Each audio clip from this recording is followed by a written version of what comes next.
नमस्कार, मी Kamakshi Barve, Barva skin therapy कडून. आजच्या बोलबर्वाच्या भागामध्ये आपण ज्या व्यक्तिमत्वाला भेटणार आहोत त्यांचीच एक कविता मी आपल्याला आधी ऐकवणार आहे. त्याच्यानंतर मग त्यांची मी ओळख करून देते. कवितेचं नाव आहे चरित्र. चरित्र माझे घडविन ऐसे जगताला कौतुक, कार्य एवढे सोडीन मागे हे विश्व होई उत्सुक.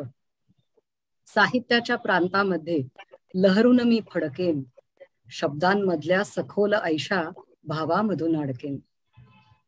भाषा माझ्या ओठावरती सजून त्या बसतील, अंतरातले गुजमनीचे स्मितपणे हसतील. इकडून तिकडे अनुवादाचे सेतू मी बांधेन, भाषा सुंदर विचार मौलिक सहज मी सांधेन.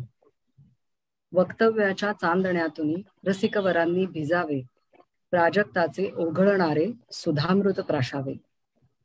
शिकविन ऐसे तल्लीनतेने जन्म पुरेना होई, ज्ञानदीप उजळून देवतील मुखी शारदा माई. मी जाताना परलोकाला चरित्र येथे ठेवेन, शब्दा शब्दामधुनी माझी पदचिन्हे उमटवेन. डॉक्टर मंजुषा कुलकर्णी. वेलकम मंजुषाताई. बोलबर्वाच्या आजच्या भागामध्ये आपलं मनपूर्वक स्वागत आहे. धन्यवाद. कविता तर सुंदर आहेच. आता तुमची व्यक्ती ओळख मला जी करून द्यायची आहे ती देखील खूप इंटरेस्टिंग आहे. 12वीला औरंगाबाद बोर्डामध्ये द्वितीय क्रमांक, BA पुणे विद्यापीठ प्रथम क्रमांक, MA MEd आणि PhD अशी पूर्ण केलेली आहे. संस्कृत विशारद आहेत टिळक महाराष्ट्र विद्यापीठातून. मोठी अचीवमेंट आहे पुढची, प्लीज ऐका. MPSC मध्ये संस्कृत भाषेमध्ये राज्यामध्ये त्यांनी प्रथम क्रमांक मिळवला. या त्यांच्या कामगिरीच्या जोरावर जेव्हा त्यांनी महाराष्ट्र प्रशासनामध्ये काम करायला सुरुवात केली तेव्हा महाराष्ट्र राज्याचं भाषा संचालक हे पद वयाच्या 38व्या वर्षी त्यांनी भूषवलेलं आहे. आणि सध्या प्रशासकीय अधिकारी, महाराष्ट्र राज्य बाल हक्क संरक्षण आयोग, मुंबई येथे कार्यरत आहेत. मंजुषाताई, इतक्या वर्सटाईल व्यक्तिमत्वाला भेटताना खरंच आज आम्हाला आनंद होतो आहे. मला ओळख करून देतानाच खरं तर असे गुजबम्स ज्याला म्हणलं जातं तसे येत आहेत की काय काय एका आयुष्यामध्ये नक्की काय काय आपल्याला करता येतं याचं एक उत्तम उदाहरण आम्हाला आज पाहायला मिळणार आहे असं दिसतंय.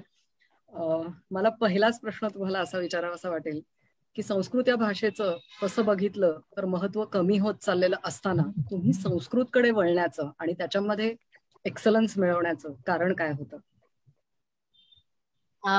अगदी विना संस्कृतम न संस्कृती असं म्हटलं जातं.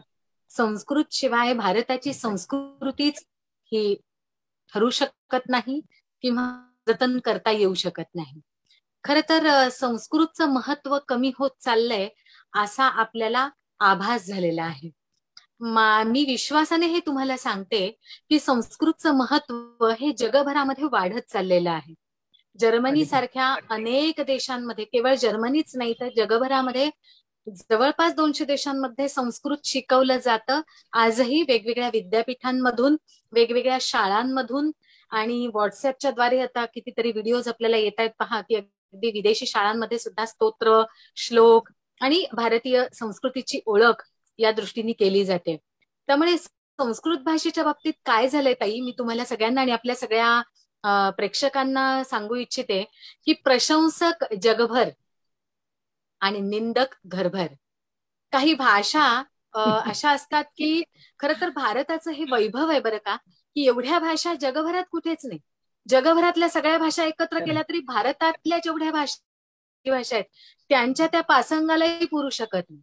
पण आपल्याला भाषेविषयीचा जो आदरभाव असायला हवा, आपली प्राचीन भाषा जी आहे तिच्या वृद्धीसाठी, तिच्या संवर्धनासाठी आपण जे काही करायला पाहिजे अशी भावनाच आपल्या मनामध्ये येत नाही. कारण आपल्या दृष्टीने ना भाषा हा फार नंतरचा मुद्दा ठरतो. कारण आपण सगळ्या गोष्टी जीवनामध्ये काय बनायचंय तुला इथपासून सुरू झालं की मला डॉक्टर, इंजिनियर, मग पैसा कमवायचा आहे, मग घर, बंगले, गाड्या आणि चांगली आयटीतली नोकरी, मग चांगली सुंदर बायको, मुलं, आणि बस याच्या पलीकडे काही स्वप्न नसतं, किंवा फार तर फार स्वतःचं काहीतरी एखादी इंडस्ट्री किंवा कंपनी असणं. पण भाषेसाठी मी काहीतरी करावं असं फार कमी लोकांना वाटतं. आणि बोलताना सुद्धा सगळेजण संस्कृत बोलतील असे तर फार कमी लोक आहेत. तरी पण जगभरात ही संख्या वाढत चालली आहे. आणि म्हणून माझ्या वडिलांनी, खरं तर मी हे श्रेय माझ्या आई वडिलांना देणार आहे, की त्यांनी माझ्यातली भाषेची आवड ओळखून मला खूप छान प्रकारे दूरदृष्टीने संस्कृतकडे वळण्यास मार्गदर्शन केलं. त्यावेळेला खरं तर वय ते अल्लड असतं, आपल्याला लक्षात येत नसतं की नेमकं कोणतं आणि कुठल्या मार्गानेच. पण त्यांनी मला सांगितलं, बेटा डॉक्टर होशील आणि तू कितीतरी पेशंट बरे करशील, त्याच्यात वादच नाही, पण तू जर भाषेची डॉक्टर झालीस तर मला असं वाटतं की तू कितीतरी पिढ्यांना दुरुस्त करू शकशील. तर हे त्यांचं वाक्य आजही मला अनुभवाला आलं आणि त्यांच्या मार्गावरती मी चालत गेले. त्यामुळे संस्कृतचं महत्व हे आता भारतात सुद्धा इतकं वाढलेलं आहे. तुम्हाला सांगते की हे फक्त इंग्रजांच्या काळामध्ये आणि परकीयांच्या आक्रमणाच्या काळात कमी झालं होतं, जाणीवपूर्वक कमी केलं होतं. मी अभ्यासपूर्ण हे सांगते आहे. पण संस्कृत ही आपली प्राचीन भाषा हजारो वर्षांपासून आपल्याकडे आहे, आपल्या रक्तामध्ये ती भिनलेली आहे. त्यामुळे तिचं महत्व हे श्वासा इतकंच आहे. आणि म्हणून मला असं वाटतं की संस्कृतचं महत्व हे आपल्यासारख्या व्यक्तींनी अधोरेखित करायला हवं. म्हणून मी एक उदाहरण ठरले. एवढाच भाग. तुम्ही जे सांगितलं याच्यामध्ये कायमच असं असतं की गुरुचा वाटा जो काही आहे विद्यार्थ्याच्या यशामध्ये, तसा कुठल्याही मुलाच्या वाढीमध्ये त्याच्या एका सर्टन पदावरती पोहोचण्यासाठीच्या जे कष्ट असतात ते त्याचे स्वतःचे तर असतातच, पण त्याच्याबरोबर तो विचार त्याच्या मनामध्ये रुजवण्याचं काम जे पालक करतात, मला तुमच्या पालकांचे देखील धन्यवाद करायचे आहेत की त्यांनी हा विचार केला की एक भाषा जिवंत राहावी, वाढावी, समृद्ध व्हावी, म्हणून आपण त्याच्यासाठी काय करू शकतो हे पाहणं नक्की गरजेचं आहे. आणि त्याच्यासाठी खरंच तुमच्या आई वडिलांना मनपूर्वक धन्यवाद. संस्कृत ही ज्ञानभाषा तर आहेच, जगभर ही गोष्ट मान्य होत चाललेली आहेच. हा विषय घेऊन जेव्हा तुम्ही एमपीएससी मधून महाराष्ट्र राज्यात प्रथम क्रमांक पटकावलात, त्याबद्दल आम्हाला ऐकायला आवडेल. कारण असं एका विशिष्ट भाषेमधून एमपीएससी मध्ये पुढे जाता येतं किंवा काय, हे सुद्धा कित्येक जणांना, मला नाही माहिती की भाषा अशी घेऊन पुढे जाता येतं. कारण आता इंजिनियर एमपीएससी कडे वळताना दिसत आहेत, डॉक्टर एमपीएससी कडे वळताना दिसत आहेत. मग भाषेचं महत्व घेऊन तुम्ही या क्षेत्रामध्ये येण्याचं काय बेसिक त्याच्या मागचं आहे होतं ते सांगा. अगदी. मी जेव्हा शिकत असे त्यावेळेला मला एक लक्षात आलं की आपल्याकडे महाराष्ट्रामध्ये इतकी गुणवत्ता असताना आणि खूप चांगली मुलं असताना सुद्धा आपण स्पर्धात्मक परीक्षांकडे फारसे वळत नाही.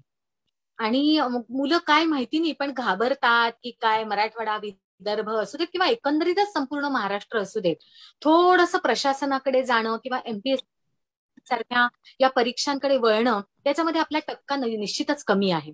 जेव्हा मला हे लक्षात आलं आणि मी थोडासा त्या दृष्टीने विचार करायला सुरुवात केली, तेव्हा बिहार सारखं राज्य IAS तिथून सर्वाधिक आपल्याकडे भारतात येतात.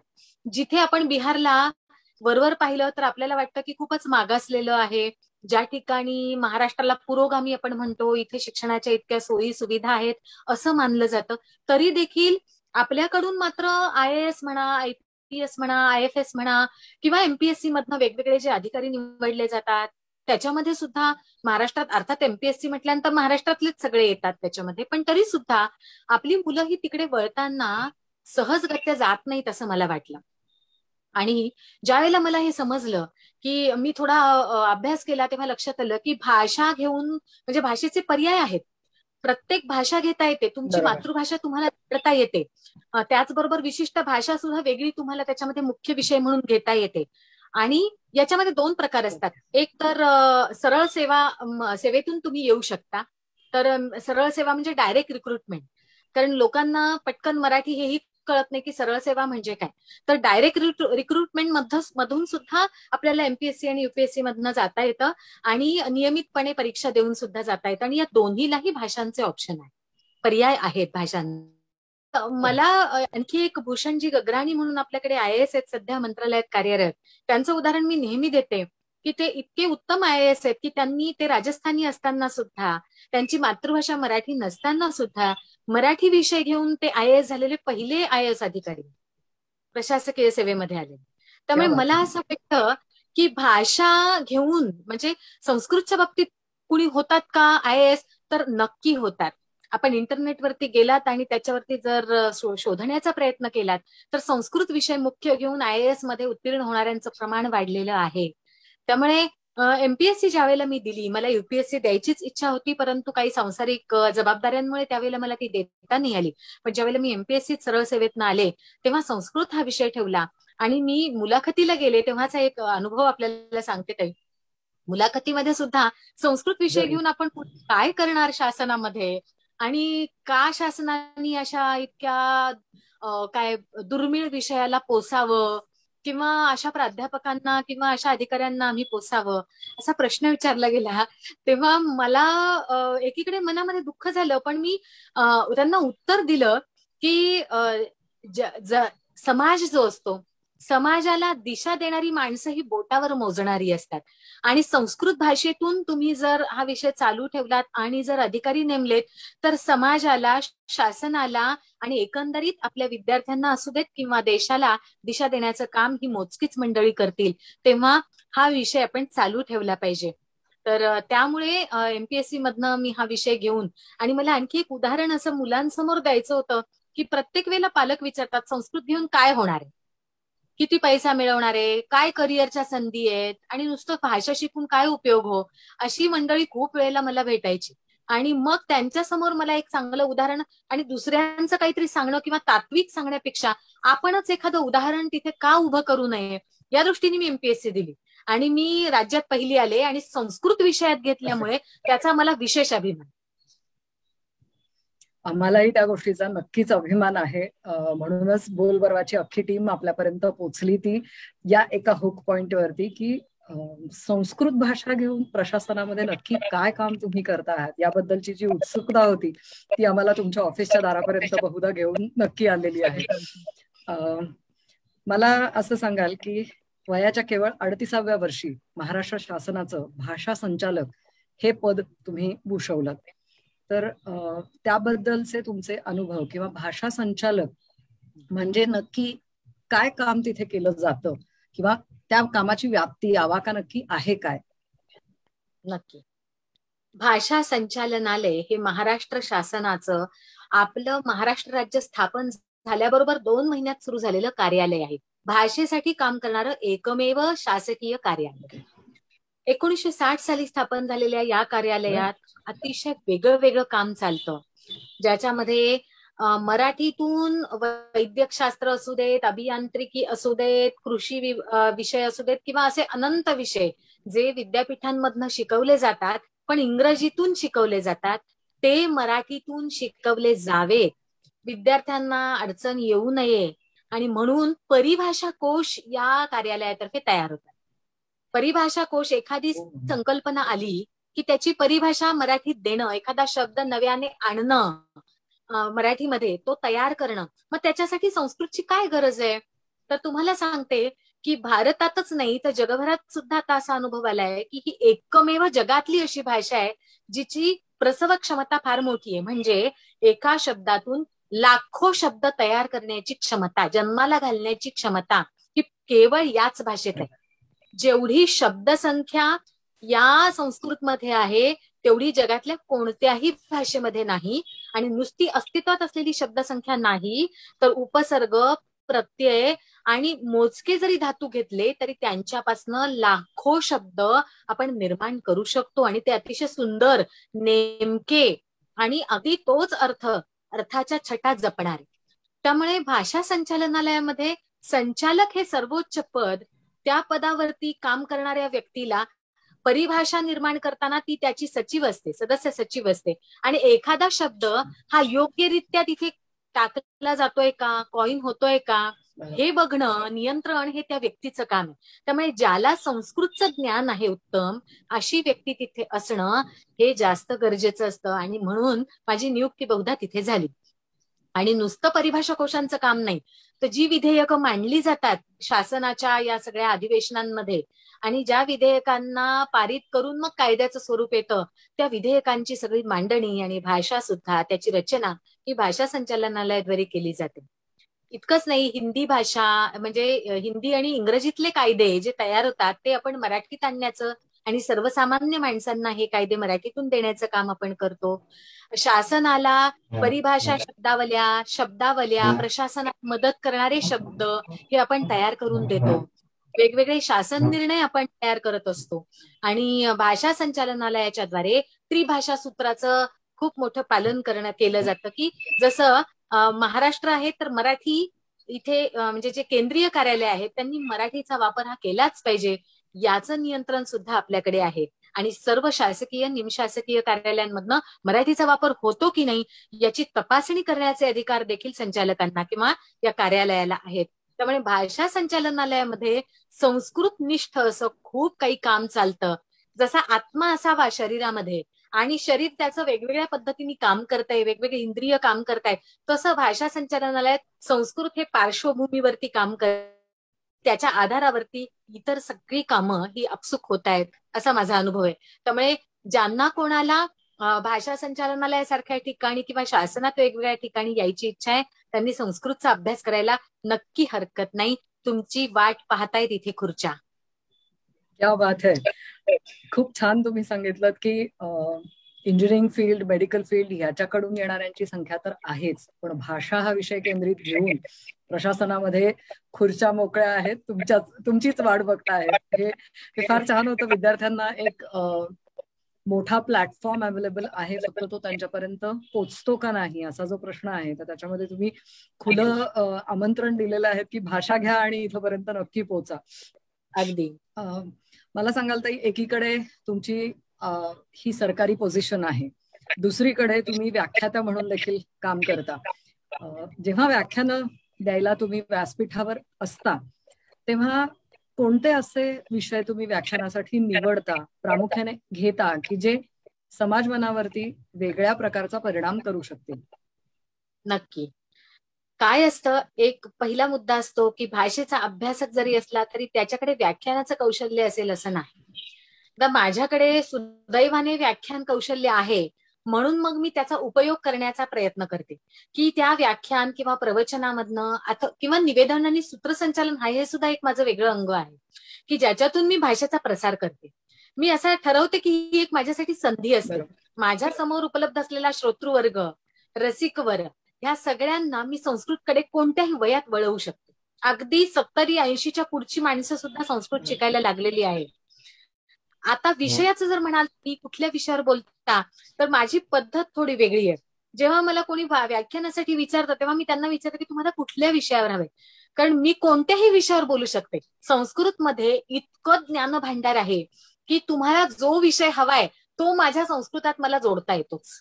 आणि म्हणून मी वेदांपासून ते आज तागायत संस्कृतचं साहित्य असू देत, वेदांमधलं विज्ञान असू देत, वेदकालीन स्त्रिया असू देत, त्याच्यातलं साहित्य असू देत, त्याच्यामधली भौगोलिकता असू देत, त्यातली ऐतिहासिक आणि सांस्कृतिक संदर्भ असू देत त्यातले, किंवा आणखीन कुठलाही विषय असू, जसं MBAच्या कॉलेजेसमध्ये मी जेव्हा जाते तेव्हा कौटिल्य अर्थशास्त्रातील मॅनेजमेंटचे स्किल्स यावरती मी बोलते.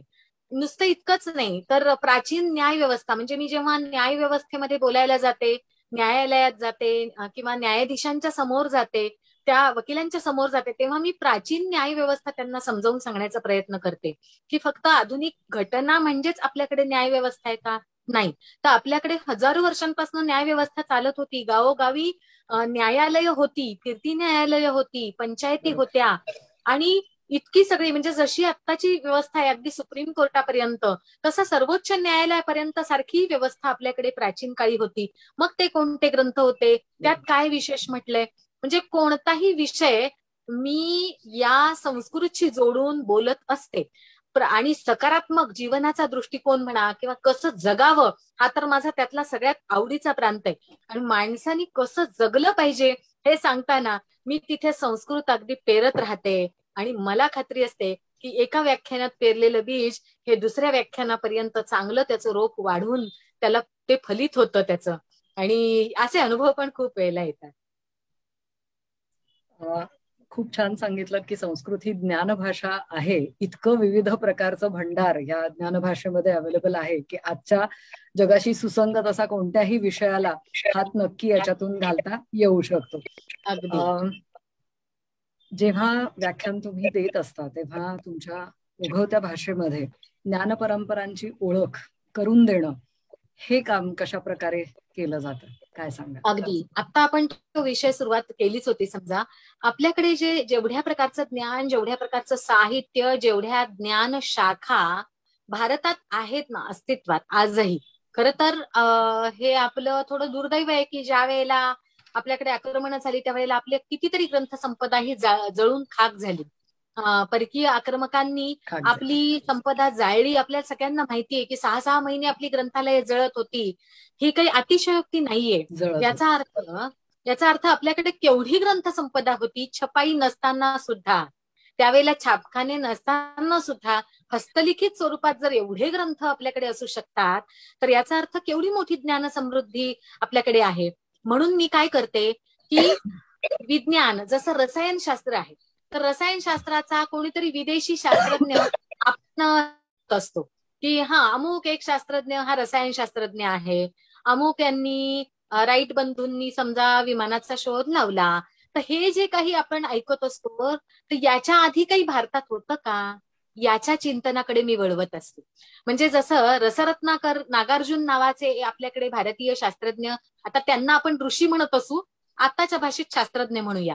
तर हे जे सगळे ऋषी आणि मुनी होते हे आपले शास्त्रज्ञ होते हो. तर त्यांनी रसरत्नाकरामध्ये नागार्जुनांनी पाऱ्यापासून सोनं कसं बनवलं जावं याविषयीचा एक विधी दिलाय, कृती दिलेली आहे.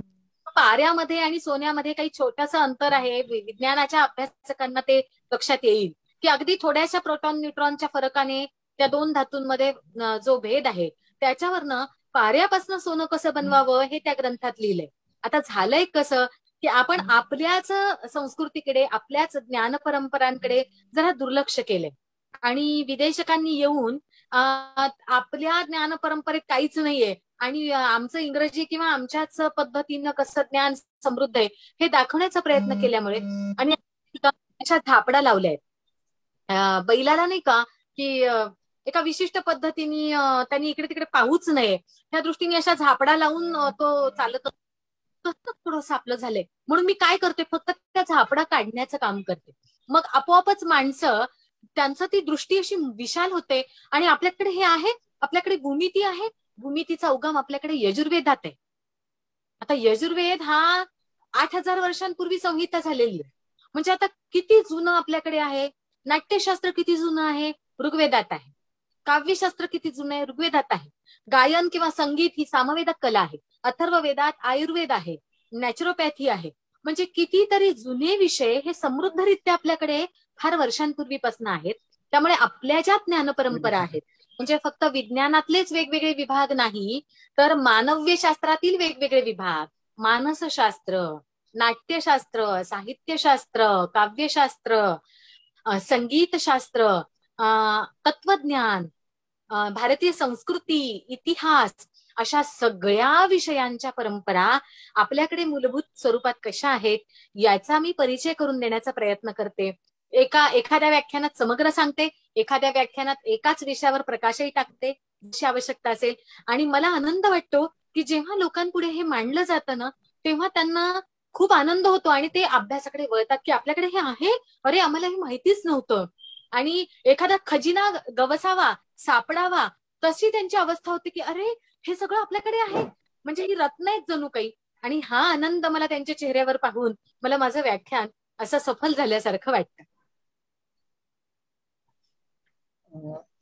कधीतरी बोलवरच्या या प्लॅटफॉर्मवरती तुम्हाला एखादा विषय घेऊन व्याख्यानासाठी बोलवावं असं मात्र तुमच्याशी बोलताना नक्की जाणवतंय. कारण आज आपण व्यक्तिमत्वाची ओळख करून घेण्याच्या दृष्टीने तुमच्याशी गप्पा मारतोय. त्यामुळे तुमचा व्यक्तिमत्वातला एखादा पैलू घेऊन तुमच्याशी बोलायला आम्हाला नक्की आवडेल. मला सांगाल की विविध प्रकारची साहित्य निर्मिती, जसं तुम्ही व्याख्यान देत आहात तसंच लिखाणही करत आहात, पहिल्याच कवितेमधून त्याची झलक तर सगळ्यांनी पाहिलेली आहेच. पण विविध प्रकारच्या साहित्याची जी निर्मिती तुमच्याकडनं झालेली आहे, पुस्तकं असेल, कविता असतील, याबद्दल काय सांगाल? अगदी या बाबतीत मला सरस्वतीचा खरोखर आशीर्वादच प्राप्त आहे असं मी म्हणेन. कडनं ते लिहिलं जातं. साहित्य विविध प्रकारचं उतरलं जातं. त्याच्यामध्ये मी संस्कृत, हिंदी आणि मराठी या तीनही भाषांमधनं लिहिते. माझा मुख्य प्रेमाचा भाग आहे तो संस्कृतचा आहे. पण मातृभाषा मराठी असल्यामुळे तिच्यातलं जे लिहिणं आहे ना ते असं आपोआप वरती येतं. जसा उमाळा येतो ना मायेचा आपल्याला किंवा माहेरविषयी, मुलांविषयी, तसा मला मराठीतला उमाळा आपोआप येतो आणि ते रचलं जातं. तर मराठीतल्या साहित्या संदर्भात तर मी सांगते, त्यापूर्वी आधी मी संस्कृतचं सांगते की मी मराठीतल्या उत्तमोत्तम रचना संस्कृतात नेण्याचा प्रयत्न करते. आणि त्याच्यामध्ये श्यामची आई या पुस्तकाचा संस्कृत अनुवाद 2011 साली आंतरराष्ट्रीय स्तरावर झाला, प्रकाशित. त्यातला पाठ 9वीच्या पुस्तकात आता आहे आपल्या महाराष्ट्रात. 9वीच्या संयुक्त आणि संपूर्ण या दोन्ही पुस्तकांमध्ये तो पाठ आहे. त्याच्यानंतर डॉक्टर प्रकाश बाबा आमटे यांचं आत्मचरित्र प्रकाश मार्गा म्हणून मी संस्कृतात केलेलं, तत्कालीन मुख्यमंत्री महोदयांच्या हस्ते प्रकाशित ते झालेलं आहे, प्रकाश वाटा. विवेकानंदांच्या अनेक रचना संस्कृतात केलेल्या आहेत. आणि संस्कृतकडे वळावं म्हणून उखाण्यांची पुस्तकं सुद्धा मी संस्कृतात उखाणे रचून मुला मुलींना त्या भाषेचा त्यांनी प्रसार करावा म्हणून तोही प्रयोग केलेला आहे आणि तो अतिशय यशस्वी झाला. क्या बात आहे. 250 उखाणे पुरुषांनी घेण्याचे आहेत त्याच्यामध्ये ताई. म्हणजे सुरुवात माझी उखाण्यांच्या पुस्तकाची पुरुषांनी घेण्याच्या उखाण्यांनी होते आणि मग महिलांनी घेण्याचे उखाणे असे 450-500 उखाणे त्या पुस्तकात. बरं, त्या पुस्तकाचं वैशिष्ट्य असं आहे की मी ते एकच उखाणा, समान उखाणा मराठीत एका पानावर बाजूला आणि लगेच उजव्या पानावरती संस्कृतमध्ये, म्हणजे एकच उखाणा समान रूपात 2 भाषेत आपल्याला वाचायला मिळतो. आणि मग लक्षात येतं की संस्कृत आणि मराठी किती सारख्या आहेत, किती साम्य आहे. जशा एखाद्या आईची मुलगी तिच्याच सारखी दिसत असते, अगदी 90%, तसं दिसायला लागतं की ही आणि ही भाषा किती सारखी आहे. आणि असा तो संस्कृतातनं लिखाणाचा प्रपंच आहेच. संस्कृतात मी हिंदी गाणी कितीतरी अनुवादित केली आहेत की त्याचा उपयोग असा व्हावा की विद्यार्थ्यांनी सहज त्याच्याकडे वळावं, त्यांची गोडी वाढावी म्हणून. आणि म्हणजे आता अगदी तेरा मेरा प्यार अमर सारख्यापासून ते आधुनिक गाणी सुद्धा. तर त्याचाही फार सुरेख आम्हाला अनुभव आला की विद्यार्थ्यांना ते इतकं आवडायला लागतं की मागे एकदा टीव्ही एका कार्यक्रमामध्ये सुरुमनमध्ये मी सहभागी झालेली होती आणि त्याच्या मी अंतिम फेरीपर्यंतही पोहोचलेले होते. त्याच्यामध्ये मी जेव्हा ही गाणी सादर केली त्या एका फेरीत, तेव्हा संपूर्ण महाराष्ट्रातून भरभरून प्रतिसाद मिळाला की हे काहीतरी अफलातून आहे. म्हणजे हे मी 2002 साली केलेलं आहे. काही एक ऐकायला आम्हाला जरूर आवडेल. मी ध्रुवपद फक्त ऐकवते. अगदी तेरा मेरा प्यार अमर आता निघालच आहे. तर तव मम प्रेमामरं तथापि मनसि भवति भयं. तव मम प्रेमामरं तथापि मनसि भवति भयं. मम जीवन साथी कथय हृदयं स्पन्दति वारं वारं. तव मम प्रेमरं. जास्त अमर वाटतं नाही? छान छान. अरे म्हणजे हिंदी गाण्याचं असं संस्कृत गाणं ऐकणं हे सुद्धा किती वेगळं, म्हणजे कानाला पण असं गोड वाटतंय. म्हणजे मीटर मध्ये बसवायचे म्हणून शब्द त्याच्यामध्ये कोंबले आहेत असं कुठंही जाणवत नाहीये. त्या शब्दाला असा चपखल शब्द सापडला आहे आणि तो तिथे फिट बसतोय. म्हणजे त्या चालीमध्ये सुद्धा कुठेही काही इकडे तिकडे करावं लागलंय असं अजिबात वाटत नाही आहे. संस्कृतच्या प्रेमाखातर ती करत असते तशातला उपक्रम हा एक सांगितला. त्यामुळे मी तिच्या प्रेमात आहे संस्कृत भाषेच्या आणि म्हणून हे करते. आणि मग मराठीमध्ये ज्या रचना झाल्या आहेत त्याचा तर एक आनंद वाटतोय मला ताई तुम्हाला सांगायला की मराठी भाषेला जागतिक स्तरावर तिचं कीर्तिमान स्थापित करण्यात, म्हणजे माझ्या नावावर विश्वविक्रम झालाय नुकताच मराठी कवितेच्या प्रांतातला. आणि क्या बात आहे.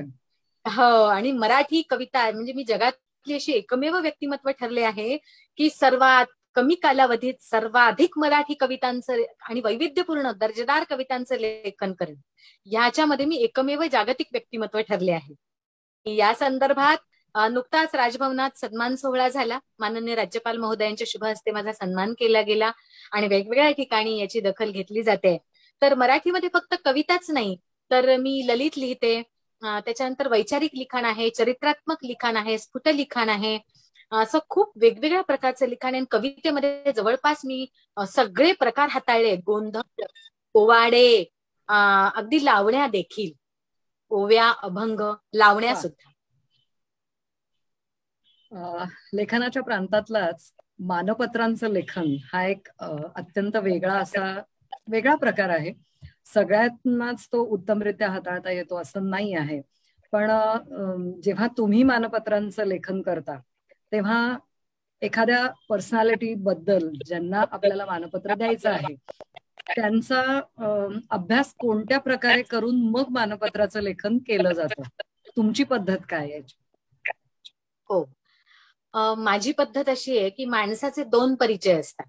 एक त्याचा औपचारिक परिचय असतो की जो आपल्याला कागदावरती मिळतो की अमुक केलंय, जसा माझा परिचय आपण करून दिलात की अमुक अमुक अमुक शिक्षण झालंय, आता मी हे काम ते, हा माझा एक वेगळा परिचय असतो.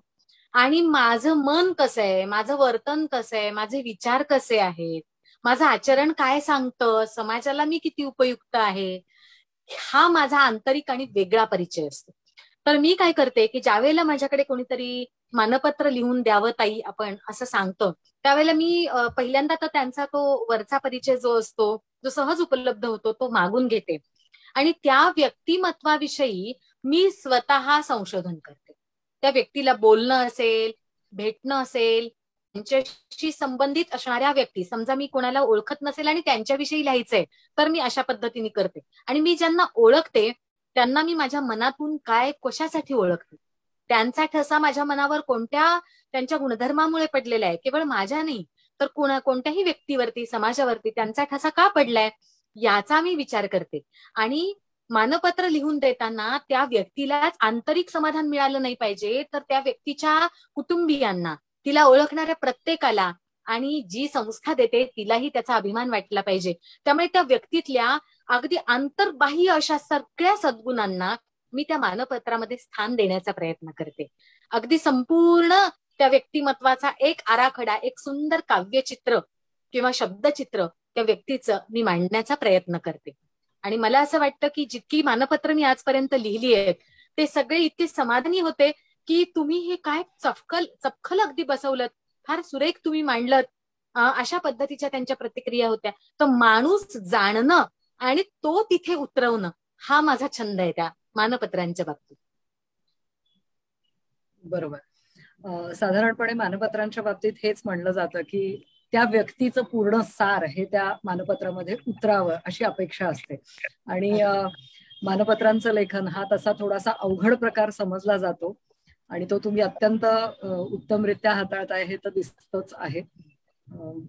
साहित्यिक, प्रशासक, कवयित्री, शिक्षिका, निवेदिका, व्याख्यात्या, एकपात्री प्रयोगकर्त्या, भाषा यात्री आणि आई देखील, या वेगवेगळ्या भूमिका जगताना तुमच्या मनाच्या सगळ्यात जवळची अशी तुमची भूमिका कोणती? अगदी सगळ्या भूमिका जगताना खरंच जगत असतो कोणतीही स्त्री, म्हणजे मीच म्हणून नाही, आपण सगळ्या स्त्रिया खूप वेगवेगळ्या भूमिका ह्या जगत असतो. पण एक भूमिका तिची चिरंतन आणि फार जवळची असते, ती म्हणजे आई. त्यामुळे मी सुद्धा एकपात्री प्रयोग जरी करत असेल, मी अहिल्याबाई साकारत असेल ना, तरी माझ्या डोळ्यासमोर प्रेक्षक दिसत असतो, पण डोळ्याच्या आतल्या डोळ्यांना दोन मुलं दिसत असतात.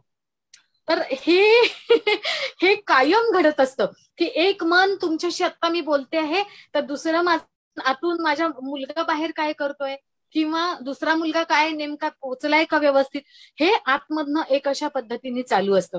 प्रत्येक भूमिका फार मनापासून जगते मी. म्हणजे मी निवेदन करत असेल तर निवेदनाचं उत्कृष्ट तिथे मी सार मांडण्याचा प्रयत्न करते. मी व्याख्यान देत असेल, मी प्रवचनाला बसलेली असेल किंवा उभी असेल, तर मी त्या प्रवचनातून आपलं अध्यात्म अत्युत्कृष्ट पद्धतीने मांडण्याचा प्रयत्न करते. सगळ्या भूमिका मी तेवढ्याच मनापासून जगते. खरोखर मनापासून आवडणारी भूमिका म्हणजे आई. जर आईच्या भूमिकेबद्दल सांगताच आहात तर मला तुमच्या दोन्ही मुलांच्या बद्दल ऐकून घ्यायला आवडेल की मुलांचं सध्या काय चालू आहे. कारण ती भूमिका जी असते ही कस लावणारी असते. कारण पुन्हा बाईच्या आयुष्याचे जे काही भाग केले जातात याच्यामध्ये तिचं घर, तिची मुलं बाळ, प्रशासनात जरी अधिकारी असेल तरी जसं तुम्ही मगाशी म्हणालात तसं एखाद्या कागदावर खाली सही करत असताना यार आज स्वयंपाकाच्या बाई येऊन गेल्यात का नाही हा विषय डोक्यामध्ये, किंवा अरे आज भाजी घेऊन जायची विसरणार आहे मी, हे जे काही असतं या भूमिका न टाळता येण्याजोग्या असतात. यांचे जे बॅलन्सेस असतात तर हे बॅलन्स साधताना कसरत कशा प्रकारची होते. कारण तुमचं कामही तितकंच महत्वाचं असतं. तिथे 11 ते 6 जेव्हा बसायचं असतं तेव्हा खरं तर जसं तुम्ही आता म्हणालात तसं पटलाच्या मागे कुठेतरी एक लाईन असते सतत. पण प्रशासनात जेव्हा काम करत असतो आपण तेव्हा खुर्चीत बसलेलं असताना तिथे थोडा वेळ आपल्याला पडदा हा ठेवावाच लागतो. हा बॅलन्स जो काही आहे म्हणजे ज्याला वर्क लाईफ बॅलन्स असा एक सिंपल टर्म आजकाल वापरली जाते जी सगळ्यांना कळण्याजोगी आहे, ही कशा पद्धतीने मेंटेन करता? अगदी. आता पहिल्यांदा सांगते की मुलं काय करतायत. मोठा मुलगा माझा 24 वर्षांचा आहे. तो आता एका ठिकाणी नोकरी करतो आणि त्याचं इंजिनिअरिंगचं शेवटचं वर्ष आहे, सिव्हिल इंजिनिअरिंगचं. मध्ये थोडासा त्याचा अपघात झाला होता, त्यामुळे 2-3 वर्ष त्याची मध्ये आम्हाला ड्रॉप घ्यावा लागला, थोडं थांबावं लागलं आणि पुन्हा त्याने नव्याने जोमाने सुरुवात केली आणि आता तो छान अगदी करतोय. माझ्यापेक्षा दोन्ही मुलं अतिशय उंच आहेत आणि माझ्यापेक्षा ते कर्तृत्वाने उंच व्हावेत हे मी त्यांना कधीच ठसवलेलं आहे. छोटा मुलगा 10वी झालेली आहे, आता 11वीच्या प्रवेशाच्या गोंधळात अडकलेला आहे आणि सांगायचं म्हणजे दोनही मुलांना माझा वारसा आला आहे. म्हणजे दोन्ही मुलं लिहितात. एकपात्री प्रयोगामध्ये माझा मोठा मुलगा माझ्यासारखा आहे तर लिखाणामध्ये छोटा मुलगा आहे. तर दोन्ही मुलं ही माझ्यातले गुणधर्म घेऊन पुढे आलेले आहेत आणि त्यांना आश्चर्य वाटतं की आई तू सगळे सणवार उत्साहाने करतेस. आम्ही घरामध्ये खूप म्हणजे महालक्ष्मी म्हणजे गौरी गणपती असू देत, दिवाळी असू देत, दसरा असू देत, मुंबईतल्या माझ्या क्वार्टरमध्ये खूप जागा नाहीये तरी पण माझी रांगोळी ही असते म्हणजे असतेच. महालक्ष्म्यांमध्ये 3ही मजल्यांवरती पावलं मी रेखलेले असतात. अगदी सगळेजण विचारतात की हा काय प्रकार आहे आणि ते पावलं बघत बघत लोक वरती चढत येतात आणि माझ्या महालक्ष्म्यांचं दर्शन घेतात. तर मी मुंबई असू देत, नागपूर असू देत, अमरावती असू देत किंवा औरंगाबाद असू, मी कुठेही असली तरी माझ्या सणावारांमध्ये मी फरक करत नाही.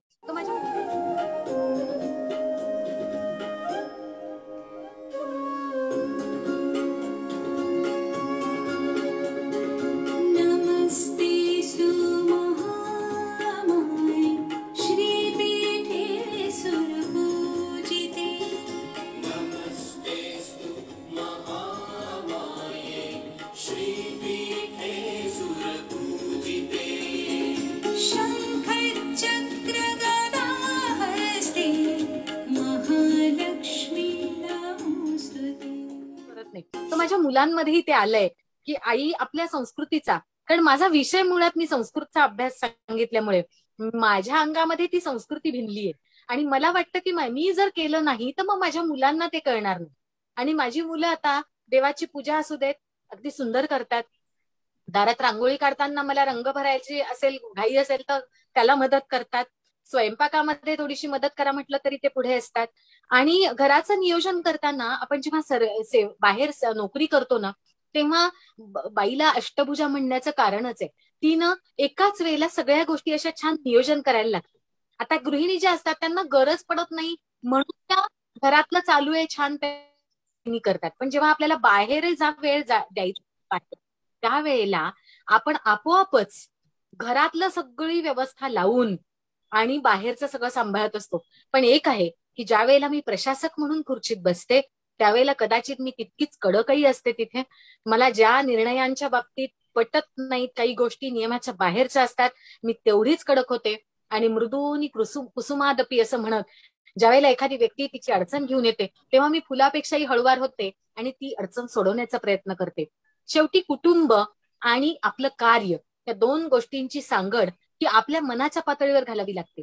पण दोन गोष्टी आणि कार्यक्षेत्र ही वेगळी आहेत. त्यामुळे मी घरात आल्यावर मी पूर्णतः आई, गृहिणी, पत्नी आणि अशा पद्धतीने असते. आणि जेव्हा मी प्रशासक म्हणून जाते त्यावेळेला माझी भूमिका पूर्ण वेगळी असते. म्हणजे तिथे लोकांना वाटतही नाही की ह्या काही घरी असं करत असतील. आणि माझा अगदी स्वयंपाकात सुद्धा हातखंडा आहे. माझ्या हातचं एकदा जेवलेली व्यक्ती पुन्हा जेवण्यासाठी आग्रह धरते. आणि त्यामुळे मला भेटणारी व्यक्ती म्हणते की तुमच्याकडे सरस्वती, लक्ष्मी आणि अन्नपूर्णा या तिन्हीचाही संगम झालेला आहे बहुधा, तो अपवाद तुमच्या दृष्टीने दिसतो. तर मला असं वाटतं की सगळ्यात मोठं समाधान माझ्या मुलांमध्ये तो वारसा उतरवू शकलीये मी. थोडा अनुवंशाने आला असेल आणि थोडा माझ्या संस्कारांमधून आला असेल, पण मी देवाचे आभार मानते की कदाचित माझा हा वारसा माझी मुलं पुढे चालवतील. आणि जसं माझा विश्वविक्रम झालाय तर कदाचित काही वर्षांनी मुलांचाही विश्वविक्रम आपल्याला नोंदवलेला दिसेल. अगदी. तुमच्या बोलण्यातलं तुम्ही जो एक हे सांगितलात की स्त्री ही अष्टभुजा असते, 8 डोक्यांनी 8 हातांनी काम करायची जेव्हा वेळ येते. आणि एक आपण म्हणतो स्त्रीमध्ये तो जात्या उपजतच तो गुणधर्म असतो की जसं नाटकामध्ये कलाकार जेव्हा स्टेजवर जातात तेव्हा त्यांना स्विच ऑन स्विच ऑफ जमायला लागतं, किंवा ते जमलं म्हणजे कलाकार उत्तम असं जे म्हणलं जातं. तर हा काही वेगळा प्रकार आहे, अशातला भाग नाही आहे. स्त्री ही जात्याच कलाकार असते बहुधा. जेव्हा ती स्वयंपाक करत असते तेव्हा ती मनापासून त्या फोडणीकडे लक्ष देत असते, तेव्हा मग मागे काय चाललंय याच्याकडे तिचं लक्ष नसतं. जेव्हा ती टेबलवर बसून तिचं काम करत असते, मग ते भले वर्क फ्रॉम होम असेल पण पूर्ण कॉन्सन्ट्रेशननी तेव्हा त्या कामाकडे लक्ष दिलं जातं.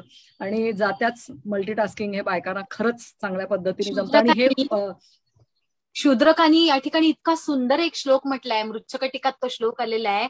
स्त्रियो हि खत्तेताः निसर्गात एव पंडिताः. स्त्रिया ह्या खरोखर निसर्गतःच पंडित असतात, विद्वान असतात. मग पुरुषांचं काय? पुरुषांची विद्वत्ता कशी? तर तो म्हणतो पुरुषाणाम हि पांडित्यम शास्त्रैरेवोपदिश्यते. पुरुषांचं पांडित्य हे किती बुक शिकला त्यावर निश्चित असतं, पण बायका ह्या उपजतच हुशार असतात. तर मला असं वाटतं की आपल्या प्रत्येक स्त्रीला हे तत्व शूद्रकांनी सांगितलेलं लागू पडतं. अगदी अगदी. याच पार्श्वभूमीवर मला तुम्हाला एक शेवटचा प्रश्न नक्की विचारावा असं वाटतो की जीवनाकडे बघण्याचा तुमचा स्वतःचा दृष्टिकोन नक्की काय आहे? अगदी जीवन फार सुंदर आहे. जीवनावर प्रेम जेवढं आपल्याला करता येईल. आता जीवन म्हणजे काय हो, आज बहिणाबाईंचा जन्मदिवस आहे बरं का, बहिणाबाई चौधरी. आणि बहिणींच्या भाषेमध्ये 2 श्वासातलं अंतर, 2 श्वासातलं अंतर म्हणजे जगणे. त्या खूप श्वास म्हणतच नाही, कारण पुढच्या श्वासाचा भरोसाच नाहीये. तर त्यांनी इतकी सुंदर जीवनाची व्याख्या केली आहे की आलाच त्याच्या मर्जीनी त्याला जन्म म्हणतो, गेलाच त्याच्या मर्जीनी त्याला मृत्यू आपण म्हणतो, आणि मग मध्ये जे राहिलंय ना सगळं ते जीवन आहे. पण मग त्या मधल्या किती श्वास आहेत तुम्हालाही नाही माहिती, मलाही नाही माहिती.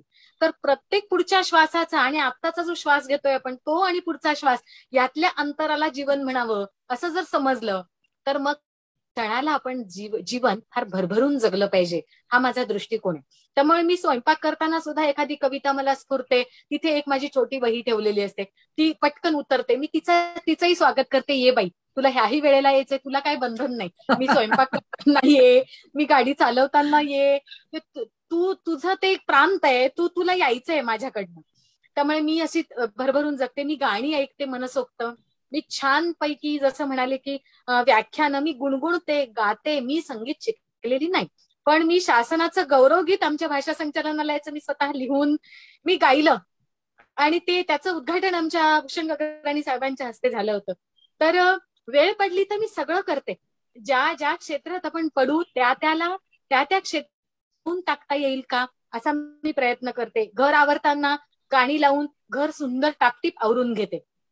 मुलांना तयार करते दिवाळीचं, त्याही वेळेला मी फार छान, जणू काही माझा मुलगा आता भोल्यावर चढणार आहे तर तो कसा दिसला पाहिजे मी तेवढं छान त्याला तयार करते की तू जब्बा घाल, तू अमुक कर, तू टिळा लाव, त्याच्यावर अक्षत लावून देते.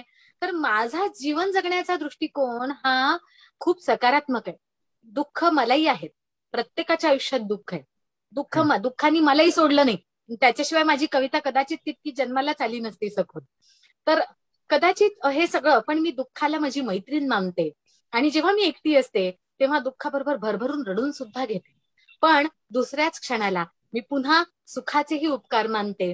देवानी आपल्याला काय सुंदर दिलंय, 2 डोळे, नाक, कान, सगळी पंचेंद्रिय, 10 कर्मेंद्रिय आणि दिलेली बुद्धिमत्ता, दिलेलं आयुष्य, हे सगळं इतकं सुरेख दिले की पुन्हा आभार मानते. आणि जगण्याला एका जणू फुलपाखरू कसं छोट्याशा जगण्यामध्ये सुद्धा भरभरून जगून घेतं, तसं मी जगून घेते आणि एका झाडासारखं रुजून घेते. प्रत्येक बी हे सहज अगदी पावसाची धार आली की ते रुजतं आपोआप. त्याला काही कुणी अगदी प्रयत्नपूर्वक रुजवावं लागतं असं नाही, ते असं आपोआप रुजत जातं. तसं मीच माझा ऊन, पाऊस, वारा सगळं आणून घेते माझ्या आयुष्यात आणि मी माझ्या आयुष्याचं बीज रोवून घेते. त्याचं झाड होतं, त्याची फुलं पडतात माझ्याच ओंजळीत आणि मला जगायला आणखी उत्साह येतो. त्यामुळे मी पुढच्या क्षणाला पुन्हा आणखीन काहीतरी नवी निर्मिती करते आणि क्षण असा जोडत माझ्या आयुष्याची माळ ही पुढे चालली. खूप सुंदर हे सांगितलं की सकारात्मक जगण्याचे जे काही फायदे असतात ते फुला, पाना, फळांनी बहरलेल्या झाडासारखे असतात, जे प्रत्येक वेळेला तुम्हाला काहीतरी देतच राहतात.